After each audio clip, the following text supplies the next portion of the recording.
Hi. I work in a primary care setting. And there are people here from Sheffield who I work with. But I thought first off, I'll say a bit about policy. Now, the department that's responsible for, or the organisation that's responsible for policy around homelessness is the Department of Health and other departments related.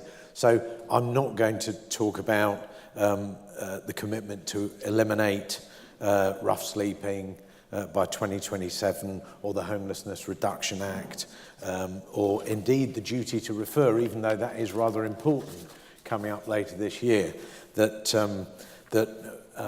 accident emergency departments and urgent treatment centres and so on will have a duty to refer to homeless services. What I am going to say a little bit about is what NHS England are doing in terms of investing an extra £1 billion, or working up to £1 billion by 2020 in adult services. Just so that you're aware of what's happening. Now, some of those are directly relevant to people who find themselves either homeless or at risk of being homeless. So, for example, there's about £400 million being invested in new crisis teams. There's a pretty sizable investment in liaison mental health. We've got a commitment to end out-of-area placements within 3 years. Now, you might think, well, what's that got to do with it? Actually, lots of people who are placed out of area find it very, very difficult when they get back to get their homes back again. So I'm very keen. I'm working quite closely with different organisations, with different trusts, and we are aiming to bring down out-of-area placements so people are not sent away from home and detached from their families and so on. We've also got work in serious mental illness, where we're trying to help them connect up better with physical health services. Okay, so there's tons of that, and there's more investment in children's stuff. But what I wanted to do was to tell you a bit about what I do in Sheffield, and make one main point from that. I work in a homeless assessment and support team, HAST. It's based in primary care. It's a little team, 5 people, serving a population of 550,000 population. Our team links with all the homeless hostels in Sheffield, so each of us has got a responsibility to link up with them. And we also have a link with all the food outlets for people who are rough sleepers and so on. So one which I particularly go to is one that the local cathedral runs, the Archer Project, and they serve up food for a couple of hundred people each day. Now, part of what we do with those homeless hostels is help them understand better the relationship between mental health and homelessness, and to be able to feel happy about referring people to us. Now, quite commonly, people refer to us and we're thinking, okay, look, they've got depression, they've got anxiety, it's relatively uncomplicated, and we have fairly successfully, with some practices, some GP practices, been able to get them into counselling in primary care. And I think we're probably one of the few services that do get psychological treatment for people who are homeless. We usually get them, if they're rough, they don't get that if they're rough sleepers, but as soon as we've got someone settled in a homeless hostel, that's a priority. Now, for those who I usually end up seeing, they're people who would end up with diagnoses like schizophrenia, bipolar disorder, personality disorder, severe depressions, commonly alcohol, drug misuse, and so on. Now, you might think, okay, well, that doesn't help you greatly. The diagnoses probably don't matter greatly. All the people that I see are lonely, dislocated, isolated. They have complex mental health problems. They're not straightforward. They usually involve a range of different problems, personality issues and so on, but also drug and alcohol. But right at the heart, I would say, of virtually everybody I see is a long history of trauma. We once counted up, only 5% of the people that I've seen in the service have had more than one parent. Yeah, have had two. Most of them have either one parent or they have a period of time where they are not with a parent. So many have been looked after children. Now what we do is we work with every other agency that we can link up with, particularly people in primary care. So we have GPs who are incredibly supportive and helpful to us.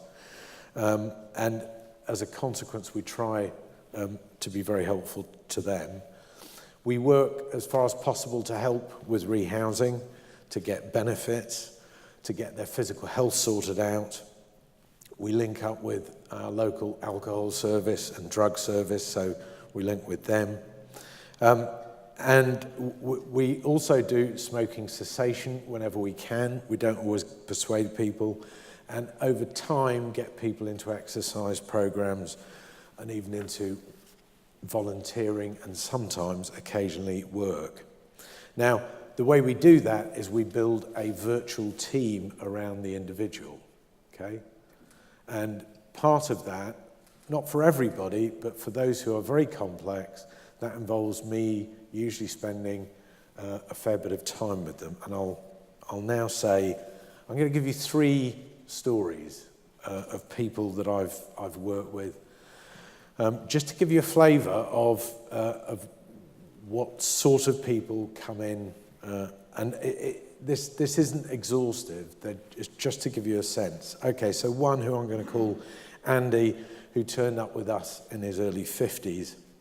He'd had a printing business, worked very, very hard, and as he would say, you're working with very tight margins. So he found out that his wife was having an affair with his business partner. He started drinking, and his drinking got rather out of hand and ate up most of that margin of profit. His mum died. He fell out with his family. I think he was already very depressed by then, and he fell out of home, lost his home, and he ended up homeless. Initially on the street, but we got him into a homeless hostel. He was depressed, drinking, suicidal. Incredibly difficult to engage. From his point, he'd lost everything. And in fact, didn't want anything, he'd shut off. Okay, so his connection to his sisters, and there are 2 sisters in Sheffield, he wouldn't see them. So we got him into a homeless hostel, and we tried to treat his depression as best we could. We tried a number of different medications, didn't seem to work. And eventually, he started to go high. And as he went high, if you could call it high, he became very irritable and wound up. He stopped drinking alcohol, and he started drinking water. And so he drank water until he could drink no more. So on 3 occasions, he was urgently admitted with water intoxication. I took this to be a death wish, that he wanted to die. Eventually, I came to the view that these drugs were of absolutely no use at all. So we got him into a group home, and in the group home, with actually other people that we'd been working with, he found somewhere he could be quiet, that he could count as his own. I gave him some help with sleeping, which was partly psychological, partly drug treatment. We got him into a behavioural activation program. We got social support. And finally, we reconnected him with his sisters. And he had a tattoo that all 3 of them got about their mother. I still meet him every month. He's doing phenomenally well. Another one I'm going to say, rather shorter. We'll call her Ruby, an art student in the south of England. Her mother had serious alcohol and mental health problems throughout much of her life. She was looked after for a period of time. When she was at art college, she was abused by a female tutor, sexually abused, on several occasions. She left the college, she ended up with no money, she was on the street, and she was drinking. So when we got to her, she was depressed, she was drinking, and she was ready to kill herself. But she wouldn't stop drinking, so when I interviewed her, she was absolutely legless. Now, I'm absolutely aware that in other settings, psychiatrists generally say they don't see people who are legless. In my setting, I regularly see people who are legless. If they're not legless, as with Ruby, they're sometimes smoking dope. And you have to accept that that sometimes is the only way that some people are going to be able to talk to me.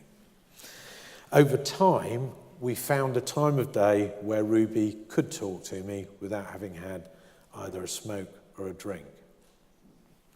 But at each point, you still got a story. This was not an empty, meaningless story just because she was drunk. And at the heart of her life was trauma again. So she and I have time to talk. We've built up some sort of trust. We've got her involved with the alcohol service, and she's now housed, and she's doing some quite useful stuff, volunteering, and she started art again. Last one I'm going to tell you about is a guy I'm going to call Khalifa, who's a failed asylum seeker. Initially, we thought from Palestine. In fact, he's from West Sahara. He's been in the UK 10 years, in Sheffield 5. And for the first 2 years, he was a rough sleeper. And I went to where he'd found a little patch of earth underneath a bush, and you could see the shape of his body. And he'd been there for, as I say, as far as I can work out, about 2 years. He'd been in prison a few times, been caught for theft 30, 40 times. But he's basically a nice bloke, hallucinated as could be, and I met him in the Archer project where they were really unhappy about him. He could not engage with anybody, and he was all the time hearing voices and so on, which it turned out later were shouting at him, telling him to do things, telling him to harm himself. He responded incredibly well to antipsychotics. We got him into a group home, which was sort of okay. We put him in touch with a solicitor who gradually broke the news to him that there was no chance that he would get asylum in this country. We got him national assistance, and I got him a travel pass, which I'm not 100% sure I was supposed to.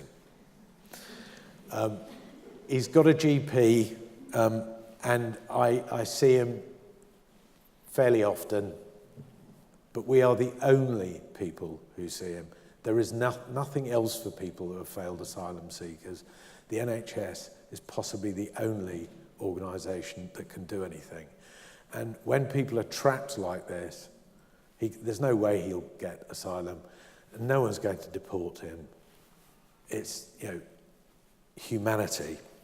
So, very quickly, I will summarise what I think in the nearly 10 years that I've been doing it.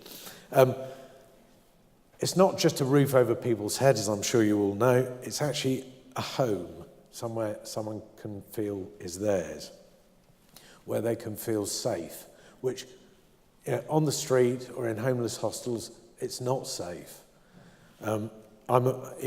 It must be one of the few areas where women die 5 years younger than men. So instead of 47, I think they die at 42 or 43 on average. And you think, that must be to do with safety, at least in part. And I think that home issue is about attachment. The second thing is engaging. So from my point of view, I trained as a psychoanalytic psychotherapist some 30 odd years ago. And in that, you don't touch people. Now, in this job, it's really important you do. So you have to have time for people, you have to have time to talk. So my assessments might take between 1 and 3 hours, and it might go over 2 or 3 sittings. I write letters directly to the people themselves. I don't write letters about them to other people. So if I write to the GP, it's that the GP gets a copy of the letter I've written to them. I explain that at the start.